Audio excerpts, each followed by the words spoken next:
الحمد لله كفى وسلام على عباده الذين اصطفى أما بعد أعوذ بالله من الشيطان الرجيم بسم الله الرحمن الرحيم فلما بلغ معه السعي قال يا بني إني أرى في المنام أني أذبحك فانظر ماذا ترى قال يا أبت افعل ما تؤمر ستجدني إن شاء الله من الصابرين صدق الله العظيم۔ میرے بھائیوں، دوستوں، بزرگوں، یہ عید الاضحیٰ جو ہے ہمیں قربانی کا پیغام دینے کے لیے اللہ کے نبی علیہ السلام کے آنے کے بعد مدینہ المنورہ میں جو 2 دن ایسے منائے جاتے تھے جس میں لوگ جمع ہوتے تھے اور کھیل کود کچھ تماشا ہوتا تھا اور پھر لوگ اپنے اپنے گھروں کو لوٹ جاتے تھے۔ نبی اکرم صلی اللہ علیہ وسلم نے جب مدینہ میں دیکھا کہ یہ حال ہو رہا ہے تو آپ نے فرمایا قد ابدلہم اللہ خیرا منہما، اللہ تعالیٰ نے ان دونوں دنوں کو ان سے بہتر 2 دنوں سے بدل دیا، اور وہ عید الفطر اور عید الاضحیٰ ہے۔ یہ عید الاضحیٰ حضرت ابراہیم علیہ السلام اور حضرت اسماعیل علیہ السلام کی یادگار ہے۔ اس میں حضرت ابراہیم و اسماعیل علیہ السلام نے جو قربانی کا تصور پیش کیا، رہتی دنیا تک اللہ تعالیٰ کو ان کی یہ ادا اتنی پسند آئی کہ اللہ تبارک و تعالیٰ نے ان کے سنت کو قیامت تک کے لیے جاری فرما دیا، اور اللہ تبارک و تعالیٰ نے جو بھی انسان قربانی کرتا ہے اس کی قربانی کا بدلہ ایک ایک بال جو ہیں اس کو بتلایا ہے۔ نبی اکرم صلی اللہ علیہ وسلم سے حضرات صحابہ کرام رضوان اللہ تعالیٰ علیہ مجمعین نے دریافت فرمایا کہ ما هذه الاضاحی، یہ قربانی کیا چیز ہے؟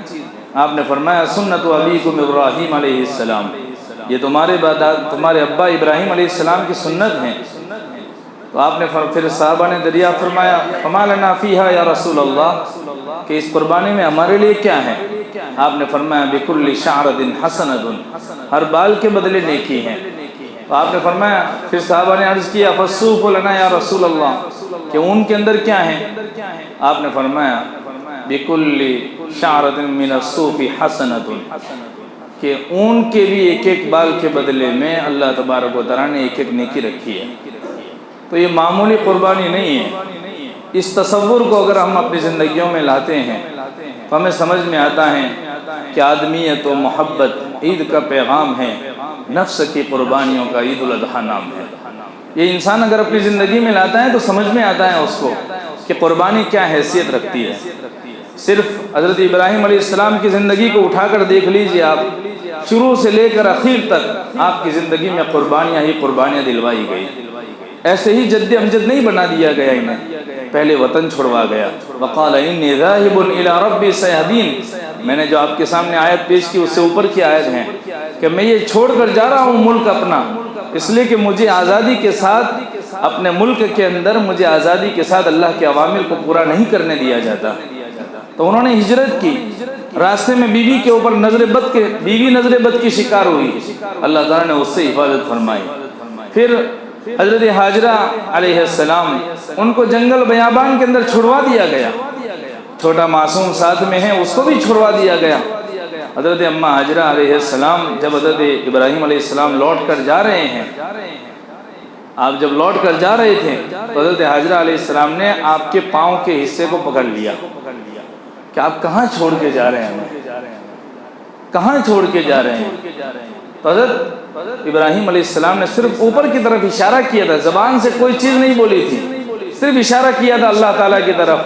حضرت حاجرہ علیہ السلام نے ایک سبق دیا امت کو، آپ نے اس وقت یہ جملہ فرمایا اذن لن یضیعنا اللہ، کہ جب اللہ تعالیٰ کا حکم ہے تو ہمارا اللہ ہمیں ہرگز ضائع نہیں کرے گا۔ آپ دیکھیے قیامت تک کی انسانیت ان کے مشقتوں کی وجہ سے جو پیدا ہوا زمزم ہے اس سے فائدہ اٹھا رہی ہے، ابھی بھی اٹھا رہی ہے، کل بھی اٹھا رہی تھی اور آئندہ بھی اٹھائے گی۔